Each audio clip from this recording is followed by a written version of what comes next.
आदतपुर गमरिया समेत आसपास के क्षेत्रों में भीषण पेयजल संकट गहरा सकता है, क्योंकि सीतारामपुर डैम में जलस्तर काफी घट चुका है। भीषण गर्मी के कारण इस डैम में जलस्तर 12 फीट पर आ चुका है। लोगों में भी इसे लेकर चिंता बनी हुई है। आप साफ देख सकते हैं सीतारामपुर डैम में जलस्तर कहां पहुंच चुका है।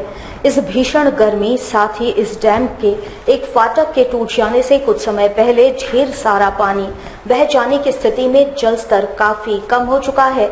इसका मरम्मतीकरण नहीं होने से इसका खामियाजा लोगों को भुगतना पड़ रहा है। संकट तो कुछ होगा, इसलिए कि पिछली बरसात में जो हमने अथक प्रयास करके एक शॉर्ट टर्म प्लान, एक लॉन्ग टर्म प्लान जो बनाया। शॉर्ट टर्म प्लान ये बनाया कि 8.5 लाख रुपए का एक गार्ड वाल हम लोग पुनः उसको स्थापित करने का प्रयास किया।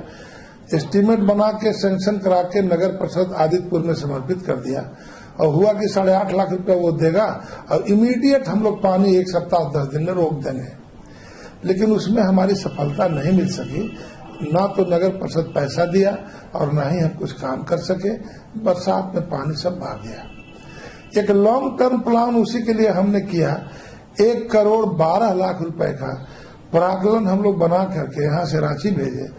रांची हमारा विभाग उसको सैंक्शन कर दिया और उसका अलॉटमेंट भी ये करके और सिंचाई विभाग को ट्रांसफर कर दिया। तो लॉन्ग टर्म प्लान है कि सिंचाई विभाग उस स्पिलवे गेट की जो मरम्मती होनी है, 5 गेट हैं, 5 मरम्मती हेतु 1 करोड़ 12 लाख रुपया सिंचाई विभाग को जो ट्रांसफर कर दिया गया।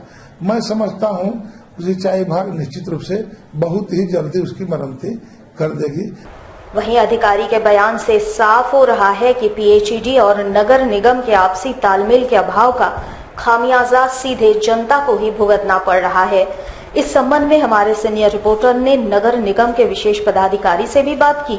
मेरी बात आपको बता दें कि शहरी जलापूर्ति की 100% रिस्पॉन्सिबिलिटी यहाँ वाटर पीएचडी डिपार्टमेंट की है, परंतु उनका जहाँ गैप होता है, जहाँ वे आपूर्ति जल नहीं कर पाते हैं या जो वाटर क्राइसिस जोन है, वो इसी जोनों के लिए नगर निकाय जो है अपने स्तर से HYDT टैंकर से जलापूर्ति आदि व्यवस्था करती है। अभी तक हम लोगों ने करीबन 52 ड्राई जोन में, 52 वाटर क्राइसिस जोन में HYDT करा रखा है, जो हमें सुचारू रूप से जल दे रहा है, लोगों को पानी मिल रही है। इसके अलावा भी अगर हमें कहीं आवश्यकता पड़ती है कि मेरे यहाँ पानी की प्रॉब्लम हो रही है, तो हम लोग के पास में टैंकर है। टैंकर से भी कुछ जगह जलापूर्ति अभी भी कर रहे हैं और भविष्य में भी करेंगे। उसके बाद हम लोग का बोर्ड ने निर्णय लिया है, हम लोग कुछ और HYDT और ये चापाकल वगैरह गड़वाने का कार्य कर रहे हैं। इसलिए कुल मिलाकर के हम ये तो नहीं कह सकते हैं कि 100% जलापूर्ति हमारे लोगों को मिलेगा, लेकिन आवश्यकता अनुरूप हम जल उपलब्ध कराते हैं। इन सबों के बीच सीतारामपुर डैम का स्तर खतरे की घंटी है। किसी भी वक्त जल स्तर और घट सकता है।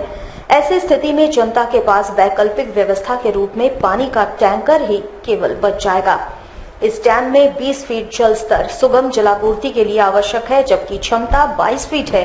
ऐसे में मात्र 12 फीट जल स्तर सबको सोचने पर मजबूर कर रहा है। AMG न्यूज के लिए संतोष कुमार की ये रिपोर्ट। राज्य सरकार एक और हर व्यक्ति तक समुचित चिकित्सा व्यवस्था मुहैया कराना चाहती है, बावजूद इसके योजनाओं का सीधा लाभ जनता तक नहीं पहुंच रहा है। हम बात कर रहे हैं सुदूर गांव के स्वास्थ्य केंद्रों की। यहां चिकित्सक भी नदारद रहते हैं।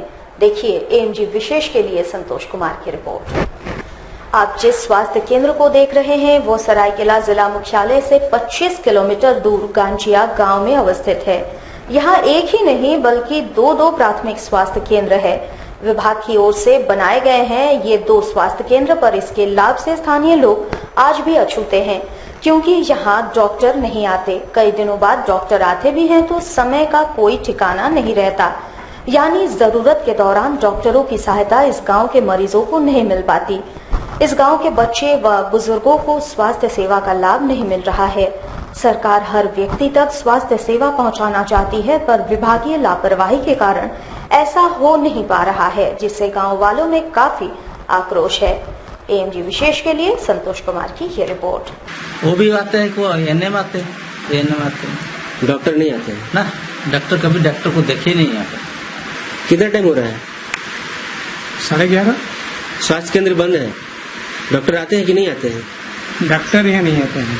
नहीं आते हैं। अनटाइमली कभी कोई आ गया तो आ गया। डॉक्टर को तो हम लोग ऑन टाइम भी नहीं देखे हैं। अच्छा। और जो बगल में जो उप स्वास्थ्य केंद्र जो नया बिल्डिंग बना हुआ है वो क्या कितना दिन पहले बना है? करीब 2 साल। 2 साल पहले बना है, अभी तक चालू नहीं हुआ है। नहीं चालू तो अभी तक नहीं हुआ, गेट बंद है। आदिवासी सिंगल अभियान के तत्वावधान में आगामी दिनों में आदिवासी समाज में परंपराओं के नाम पर हो रहे गलत कार्यों को बंद कराने के लिए राज्य के अलग अलग जगहों पर सम्मेलन आयोजित की जाएगी। इसकी जानकारी एक वार्ता के दौरान दी गई।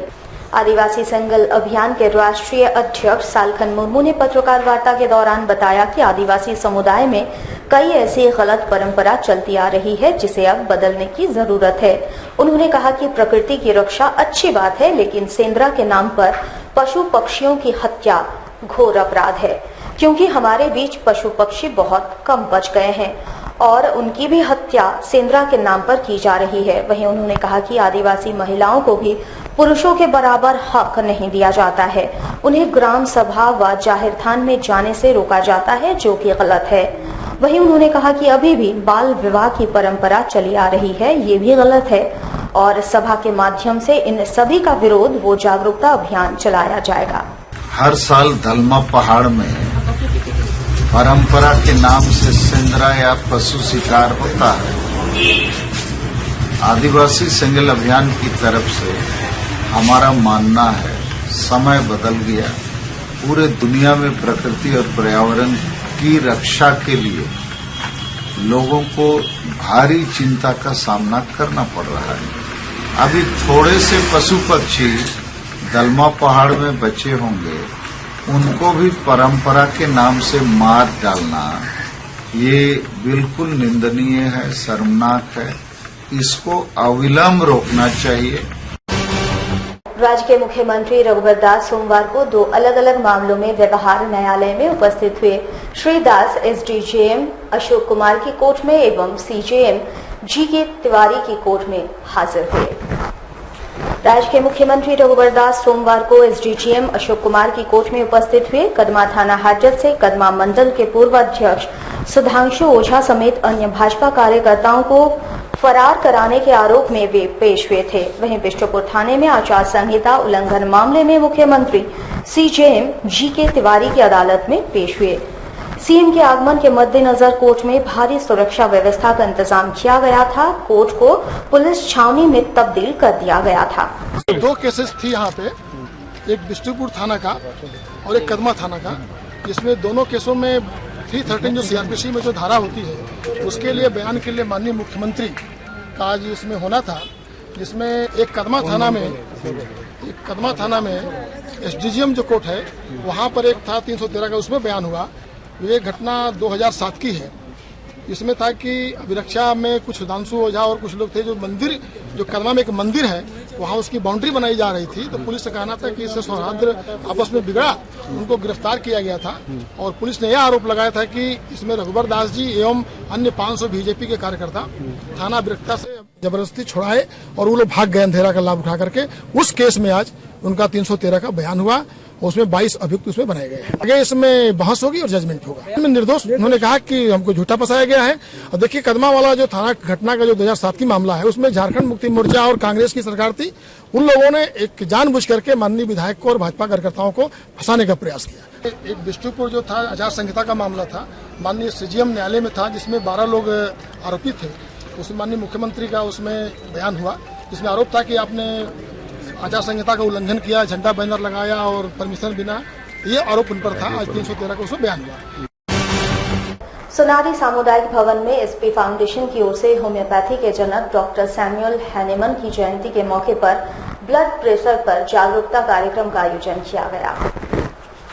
जागरूकता शिविर का उद्घाटन होम्योपैथी के जनक डॉक्टर सैमुअल हैनेमन की तस्वीर पर माल्यार्पण कर की गई। डॉक्टर हैनेमन की जयंती को ध्यान में रखते हुए डॉक्टर एसपी फाउंडेशन की ओर से ब्लड प्रेशर पर एक जागरूकता शिविर का आयोजन किया गया था। वक्ताओं ने ब्लड प्रेशर नियंत्रण की दिशा में जरूरी जानकारियां उपस्थित लोगों को दी। साथ ही हर माह रक्तचाप की जांच का सुझाव भी डॉक्टरों ने दिया। के द्वारा डॉक्टर सैमुअल हैनीमैन का जन्म दिवस एवं ब्लड प्रेशर के ऊपर में कार्यक्रम आयोजित किया गया, जागरूकता कार्यक्रम। दरअसल हैनीमैन जो होम्योपैथी के जन्मदाता थे, आज उन्हीं का जन्मदिन था और उसी अवसर पर हम लोग सारे डॉक्टर लोग यहाँ बैठ के और आम जनता भी इसमें शामिल हुए और इस पर हम लोग ब्लड प्रेशर के ऊपर में भी जागरूकता कार्यक्रम किया। जैसे कि हम लोग जानते हैं ब्लड प्रेशर दो तरह का होता है, एक हाइपोटेंशन और हाइपरटेंशन। तो हाइपोटेंशन माने निम्न रक्तचाप और हाइपरटेंशन माने उच्च रक्तचाप। दरअसल ये एक जीवन शैली का रोग है, तो इस रोग में अगर शामिल तमाम लोग आज देखते हैं जैसे बहुत ज़्यादा जटिल जीवन शैली हो गया, यहाँ तनाव बहुत ज़्यादा है, तो अपनी खान पान भी ठीक नहीं है, कब खा रहे हैं, क्या खा रहे हैं, जंक फूड वगैरह सब कुछ खाते हैं, तो इससे हम लोग का रक्तचाप का जो है हेरफेर होता है। सर्व धर्म समिति की ओर से एसएसपी को ज्ञापन सौंपकर रामनवमी का त्योहार शांतिपूर्ण ढंग से संपन्न कराने को लेकर धन्यवाद दिया गया। साथ ही साथ शहर में उपद्रव फैलाने की कोशिश करने वालों पर सख्त कार्रवाई की मांग भी की गई। एसएसपी को ज्ञापन सौंपकर सर्वधर्म समिति के सदस्यों ने रामनवमी के पर्व को सौहार्द के साथ संपन्न कराने में प्रशासन की अहम योगदान के लिए उन्हें धन्यवाद दिया। साथ ही साथ शहर के वातावरण को बिगाड़ने की कोशिश करने वाले उपद्रवियों पर उचित कार्रवाई करने की मांग की गई। सब धर्म सद्भावना समिति की जानिब से एक प्रतिनिधिमंडल एसएसपी साहब से हम लोग मिलने आए हैं। जमशेदपुर को ना जाने किसकी नजर लग गई है। कुछ दिनों से कभी मानगो में, कभी मुंशी मोहल्ला में, कभी मकदम में, कभी मोहम्मद लाइन में कुछ असामाजिक तत्व के लोग जिनका कोई जात और कोई धर्म नहीं होता है, जो नशा करके भीड़ में घुस जाते हैं, बवाल करने की कोशिश करते हैं।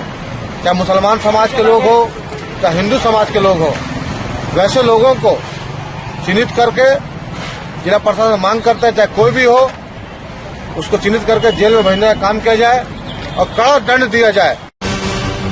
जमशेदपुर के साक्षी थाना अंतर्गत साक्षी गोल चक्कर पर एक रईस बाप के बिगड़ैल पुत्र ने अपनी कार से एक बाइक सवार को टक्कर मार दी। इतना ही नहीं, टक्कर मारने के बाद कार चालक ने बाइक सवार की जमकर पिटाई भी की। इतना ही नहीं, जिस वक्त बाइक सवार को बेरहमी से पीटा जा रहा था, उस वक्त पुलिस मूक दर्शक बनी हुई थी। हालांकि बड़े बाप का बिगड़ैल बेटा होने के कारण किसी ने इसे रोकने की हिम्मत तक नहीं की और खुलेआम सड़क पर इसका तांडव चलता रहा, लेकिन किसी ने रोका नहीं।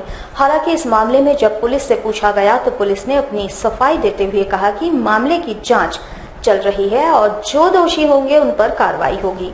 लेकिन इतना तो जरूर है, रईस जादे के बिगड़ैल पुत्र ने खुलेआम साक्षी गोल चक्कर पर तांडव कर करीब आधे घंटे तक गोल चक्कर को जाम कर दिया।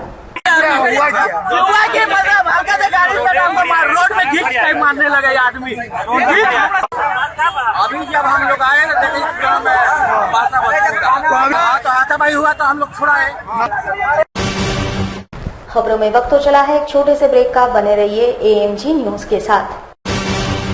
सरायकेला जिले के Adityapur status auto cluster police के तनाव भरी जिंदगी पर एक दिवसीय कार्यशाला का आयोजन किया गया। वैसे इस कार्यशाला में मुख्य अतिथि के रूप में सरायकेला के एसपी राकेश बंसल उपस्थित हुए। वहीं मौके पर जिले के सभी डीएसपी, इंस्पेक्टर और पुलिस के पदाधिकारी उपस्थित थे। इस मौके पर उपस्थित पुलिस कर्मियों को भागदौड़ की जिंदगी में तनाव को कैसे कम करे और काम काफी सहज ढंग से कैसे करे, इसकी जानकारी दी गई। कार्यक्रम का आयोजन सरायकेला एसपी राकेश बंसल की पत्नी मेघना बंसल ने की थी। श्रीमती बंसल सरायकेला जिले में सामाजिक कार्यों में काफी बढ़ चढ़कर भाग ले रही है। पिछले दिनों जिले के सभी थानों में पनशाला का विधिवत उद्घाटन भी उन्होंने किया। अब गरीबों की सेवा के लिए मेघना बंसल खुलकर सामने आ रही है। पुलिस महिला कल्याण समिति की तत्वाधान में सरायकेला खरसावां पुलिस जिला पुलिस के जितने भी पुलिस ऑफिसर्स और पुलिस कर्मी हैं, उनके लिए स्ट्रेस मैनेजमेंट वर्कशॉप का आयोजन किया जा रहा है। सभी जानते हैं कि पुलिस का जो कार्य है वो बेहद तनावपूर्ण होता है। उनको 24/7 जॉब रहता है, उसमें कोई छुट्टी नहीं मिलती है, कोई पर्व त्योहार मनाने की अनुमति नहीं होती है। तो इससे उनके जीवन में जो स्ट्रेस उत्पन्न होता है और उसके लिए उनको कोई पता नहीं है कि उसको कैसे मैनेज करना है, उसे डील कैसे करना है। तो हमारा आज एक प्रयास है कि हम उनको थोड़ा सा गाइड कर सकें कि जब कभी भी आप स्ट्रेस्ड हो तो कैसे खुद को डील करें। जो मेरा एक्सपीरियंस है कि पुलिस में स्ट्रेस का लेवल बहुत ज़्यादा है क्योंकि सभी लोग 12 से 14 घंटे मिनिमम वर्किंग आवर्स होते हैं उनके, और दूसरी बात गर्मी धूप बारिश सब में वो काम करते हैं। निश्चित रूप से तनाव काफी ज्यादा है। निश्चित रूप से हम समझते हैं कि पर्सनल एक्सपीरियंस से बता रहे हैं कि जितना भी हमने जॉब किया है उसमें पुलिस एक ऐसा जॉब है जिसमें स्ट्रेस का लेवल बाकी सब जॉब से काफी ज्यादा है। हर वर्ष गर्मियों में जमशेदपुर शहर के बच्चों के लिए लगने वाला डिज्नीलैंड फन वर्ल्ड फेयर इस बार भी जमशेदपुर शहर में आने को तैयार है। सोमवार को इसके लिए भूमि पूजन किया गया। वैसे प्रत्येक वर्ष खासकर बच्चों के मनोरंजन के लिए ये फेयर जमशेदपुर में लगते आ रहा है और इसमें जमकर शहरवासियों की भीड़ भी उमड़ पड़ती है। सभी आयु वर्ग के लिए यहाँ मनोरंजन की व्यवस्था रहती है। साथ ही साथ शहरवासी जमकर खरीदारी भी करते हैं। मंगलवार को इसका विधिवत भूमि पूजन साक्षी आम बगान मैदान में किया गया। हमारा भूमि पूजन फन वर्ल्ड डिज्नीलैंड का था। आज हम यहाँ पे भूमि पूजन किए। भूमि पूजन करने के साथ साथ ही हमारा आज से फन वर्ल्ड डिज्नीलैंड का कार्य आरंभ हो जाएगा। इसके बाद हम कोशिश यही रहेगा जितना जल्द से जल्द काम करें और डिज्नीलैंड जो है आम पब्लिक के लिए खोल दिया जाए। देश और दुनिया में अपनी विशेष शैली के लिए प्रसिद्ध छऊ महोत्सव का रंगारंग शुभारंभ सरायकेला जिले के बिरसा मुंडा स्टेडियम में हुआ।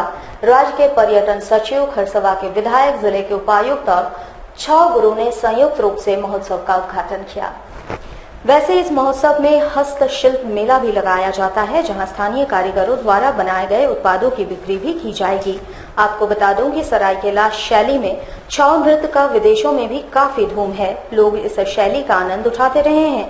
इस शैली को सीखने के लिए विदेशों से भी कलाकार यहां आते हैं और इसे सीखते हैं। जिला प्रशासन की ओर से इस दौरान और भी बहुत सारे कार्यक्रमों का आयोजन किया जा रहा है। तो जब भी छऊ का कोई कार्यक्रम, वहाँ पे कई सारे इस तरह से मंच बने रहते हैं जहाँ पे दिन भर कार्यक्रम चलते हैं। फिर परेड्स निकलती हैं, आर्टिस्ट लोग डांस करते रहे। पूरे कुछ बहुत बड़ा करीब 200 एकड़ का वो कैंपस है, उसमें घूमते रहते हैं। उसमें करीब 21 देशों के लोग भी उसमें भाग लेते हैं। बाकी हमारे देश के तो सभी राज्यों के कलाकार, सभी जितने भी हमारे यहाँ जिस तरह के डांसेस हैं, म्यूजिक हैं, सभी का वहाँ पार्टिसिपेशन होता है। जमशेदपुर के कदमा थाना क्षेत्र अंतर्गत शास्त्री नगर के एक ठग दंपति क्षेत्र के लोगों को लाखों का चूना लगाकर फरार हो चुके हैं। भुक्तभोगियों ने अपने लिए न्याय की मांग को लेकर सोमवार को जिले के उपायुक्त से मुलाकात की। बताया जाता है कि ठग दंपति का नाम कमल घोष व कृष्णा घोष है।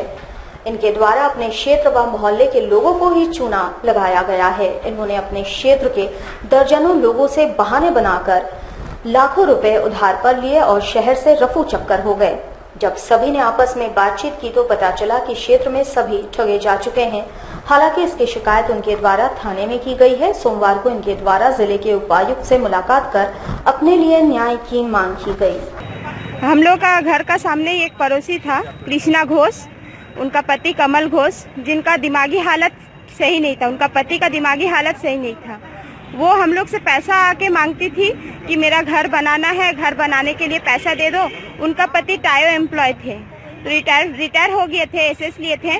तो हम लोग को बोले कि उनका LIC का पैसा मैच्योरिटी होगा तो तुमको हम दे देंगे। मेरा तो खैर रिश्तेदार भी है दूर का, तो हमको भी बोले, तो हम बोले कि ठीक है, अभी जरूरत है, हम पैसा दे दिए उनको। तो उसके सबको अलग अलग बोल के पैसा ली। किसी को बोले कि बच्चा का सेमेस्टर फीस भरना है, बच्चा बाहर पढ़ रहा है, उसके लिए दो, नहीं तो एग्जाम नहीं देने सकेगा, लाइफ बेकार हो जाएगा। हाँ, किसी को बोला कि घर बनाना है, घर बनाने के लिए दो। किसी को बोला कि हस्बैंड का ट्रीटमेंट करना है। ऐसे झूठ बोल के पैसा ली है। जमशेदपुर के मानव श्री सेवा संस्थान के तत्वाधान में बारदवारी स्थित ओल्ड एज होम में बुजुर्गों के बीच भोजन का वितरण किया गया। संस्था के लोगों के अनुसार संस्थान के हर एक सदस्य के किसी न किसी खुशी के दिन को समाज सेवा कर मनाया जाता है। इसी कड़ी में संस्थान के एक सदस्य के जन्मदिन के मौके पर संस्थान के सदस्यों ने इस पुण्य कार्य को किया।